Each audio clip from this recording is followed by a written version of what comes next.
Bismillahirrahmanirrahim. Assalamualaikum warahmatullahi wabarakatuh.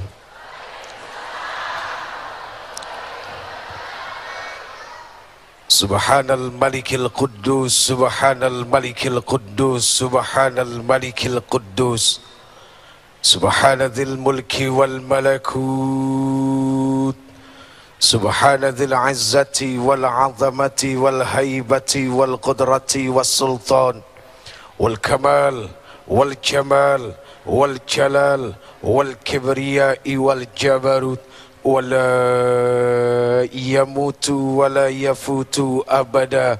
Subuhun quddusur rabbuna wa rabbul malaikati war ruh. Semuanya subhanallah walhamdulillah wala ilaha illallah wala ilaha illallah wala ilaha illallah huwallahu akbar. Allahumma salli wa sallim wa barik wa karrim ala hadha an-nabiyyil karim sayyidina wa habibina wa syafi'ina wa qurrati a'yunina wa maulana Muhammad. Diangkat kedua belah tangannya, salatan tukhrijuna biha min zulumatil wahmi, amin. Wa tukrimuna binuril fahmi wa tudihu lana ma ashkala hatta yafhama innaka ta'lamu wa la na'lam innaka anta 'allamul ghuyub wa innaka ala kulli syai'in qadir wa ala alihi wa ashabihi ajma'in. Amma ba'd. Allahumma antas salam semua, wa minkas salam wa ilaika ya'udus salam. Fahayyina rabbana bis salam wa adkhilna al jannata daras salam. Tabarakta rabbana wa ta'alaita ya dzal jalali wal ikram. Allahumma ja'alni minat tawwabina waj'alni minal mutatahhirin. Allahumma kama hassanta khalqi fahassin khuluqi, amin amin ya rabbal. Ini banyak banget doa nih yang terakhir. Apa perlunya, apa pentingnya kita berdoa? Jawabannya sederhana, ad-du'a silahul mu'minin. Doa itu adalah senjatanya orang-orang yang beriman. Artinya adalah apa? Kalau kita yakin kepada Allah, percaya kepada Allah, jangan pernah melepaskan diri dari yang namanya doa. Kalau Rasul sallallahu alaihi wasallam mengibaratkan doa itu seperti senjata. Yang namanya senjata, nggak main asal pegang senjata. Betul nggak kira-kira? Perlu latihan dulu pegang senjata. Berat bobotnya mesti tahu, tekanan baliknya di saat menembak mesti paham, suaranya yang keras yang bisa membuat tuli telinga mesti sering dengar. Lalu kemudian pengendalian emosi di saat menembak itu juga mesti tahu. Belajar menembak target itu juga penting. Artinya apa? Doa perlu latihan. Kalau kita nggak sering-sering berdoa dan tidak pernah melatih doa, bahkan tidak pernah mau mencari tahu kapan waktu-waktu yang mustajabah, yang diijabah oleh Allah saat kita berdoa, maka jangan harap doa itu akan sampai kepada Allah subhanahu wa ta'ala. Amin, amin ya rabbal. Ini alhamdulillah kumpul di hadapan saya. Mana mahasiswa? Mahasiswa mana? Nih yang di atas pasti mahasiswa nih. Ini mahasiswa ya? Ntar di omil mahsyar ditanya lu sama Allah lu. Iya, maha, yang gua tahu maha itu punya Allah. Allah maha besar, Allah maha pengasih. Tiba-tiba ada manusia bilang maha siswa. Besok lu ditanya sama Allah, dari mana itu mahanya? Ini ibu-ibu dari mana? Alumni? Alumni tukang minuman? Alumni ibu kantin? Luar biasa, subhanallah. Baik, kita akan lanjutkan. Kita kembalikan kepada Mr. Agung. Terima kasih Uje, dan pemirsa jangan lupa di kesempatan kali ini kita nanti akan membahas yaitu satu tema yang sangat menarik sekali, kekerasan atas nama agama. Kita mencoba menghubungkan dengan segala kejadian yang terjadi di Indonesia. Banyak sekali kekerasan-kekerasan yang membawa bendera-bendera agama. Nah, kita akan menyelami lebih dalam lagi. Tetaplah bersama kami.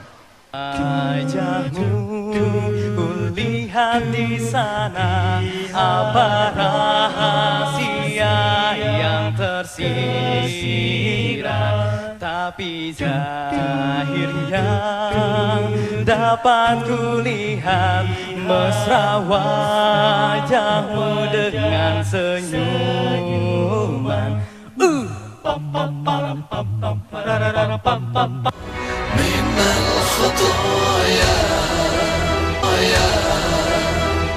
Kekerasan yang dilakukan oleh makhluk Allah, makhluk yang dijunjung tingginya, yang disebut dengan manusia.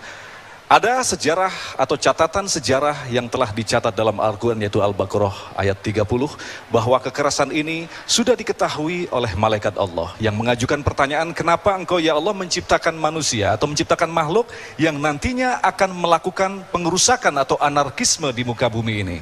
Sejarah inilah yang akan kembali dijelaskan oleh sahabat kita Ustadz Jeffrey Bukhari. Tafadhol Ustadz. Ya, baik. Allah Subhanahu wa taala berfirman di dalam Al-Qur'an surat Al-Baqarah ayatnya cari sendiri. Iya dong, keenakan ya. Loh, keenakan, nanti kapan mau usahanya, Ibu? Qur'annya sudah dikasih tahu, ayatnya dikasih tahu juga. Itu namanya nggak usaha. Pokoknya ingetin awal dari ayatnya, nanti baca dari ayat 1 sampai ayat terakhir. Kan jadi sempurna baca Qur'annya, betul nggak? Allah Subhanahu wa taala berfirman yang bunyinya Bismillahirrahmanirrahim. Wa idh qala rabbuka lil malaikati inni ja'ilun fil ardi khalifah qalu ataj'alu fiha man yufsidu fiha wa yasfiku ad-dima wa nahnu nusabbihu bihamdika wa nuqaddisu lak qala inni a'lamu ma la nggak ada suaranya nih. Ma la lamun apa malun? Lamun apa malun? Yo, ragu-ragu langsung itu. Artinya apa? Dan ketika para malaikat mendengarkan perkataan-perkataan Allah, atau ketika Allah Subhanahu wa taala berfirman, berkata-kata kepada malaikat, apa isi kata-katanya? Sesungguhnya aku Allah Al-Haq Azza wa Jalla akan menciptakan khalifah yang akan aku tempatkan di muka bumi. Oh, yang mau diciptain Allah siapa?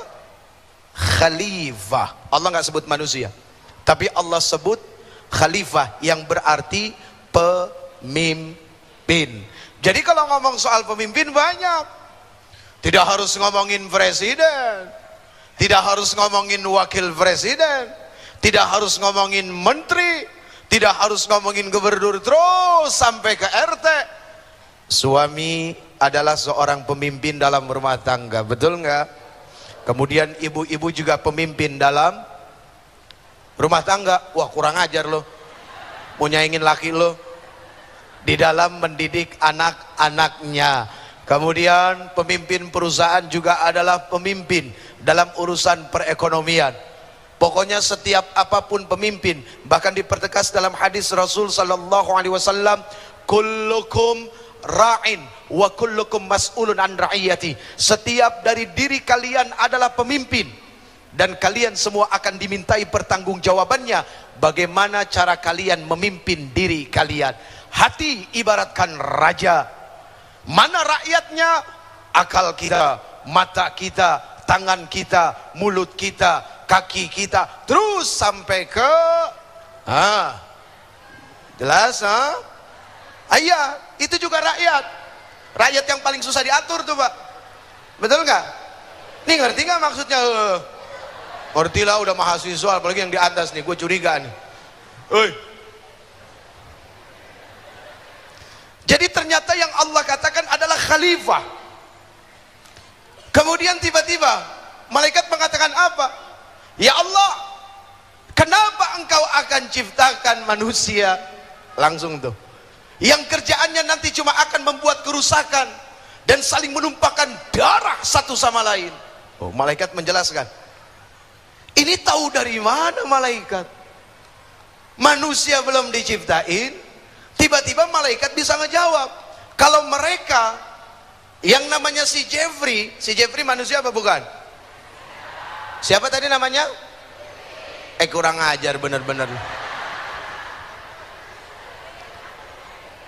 Malaikat tuh tahu kalau nanti yang namanya si Jeffrey cuma akan membuat kerusakan, dan teman-temannya bareng-bareng sama-sama bikin kerusakan, saling menumpahkan darah satu sama lain. Dari mana malaikat tahu? Oh, oke, kita kembali flashback ke salah satu sejarah yang jauhnya kita nggak akan pernah bisa hitung. Ternyata sebelum Allah Subhanahu wa taala menempatkan bumi ini dengan manusia, Allah Subhanahu wa taala telah lebih dulu menciptakan Banul Jan, yaitu anak keturunan dari golongan jin. Oh.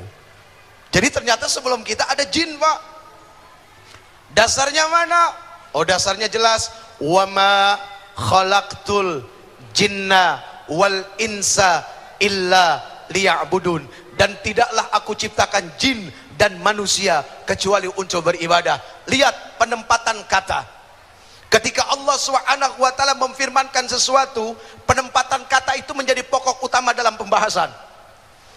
Allah mengatakan di sini, dan tidaklah aku ciptakan jin, berarti jin dulu, baru kemudian insan, manusia, kecuali untuk beribadah. Tujuan Allah menciptakan yang namanya jin dan manusia adalah untuk ibadah. Nah itu, ternyata Banul Jan nggak bisa amanah.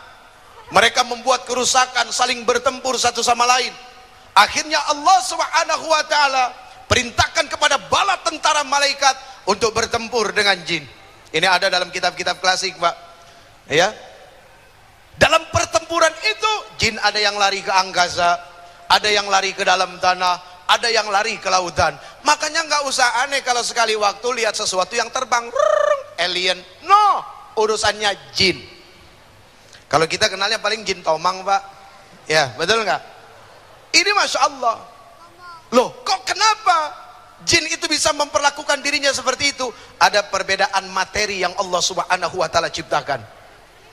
Ya, perbedaan materi. Kita dari bahan kasar, mereka dari bahan halus. Makanya mereka bisa ngelihat kita, kita nggak bisa lihat mereka. Kenapa begitu? Apakah Allah pilih kasih? La, Allah mengutamakan manusia. Allah memuliakan manusia. Nah, dari dasar cerita inilah malaikat berani mengatakan, kenapa engkau ciptakan makhluk yang nanti kerjaannya cuma akan membuat kerusakan satu sama lain? Lalu malaikat mengatakan apa? Wa nahnu nusabbihu bihamdika wa nuqaddisu lak. Sementara kami ya Allah, hamba-hambamu para malaikat yang senantiasa bersujud, bertasbih, memujikan engkau. Dalam arti kata apa? Malaikat mau ngomong, udahlah daripada repot-repot bikin makhluk yang durhaka, udah kami aja malaikat yang tinggal di bumi.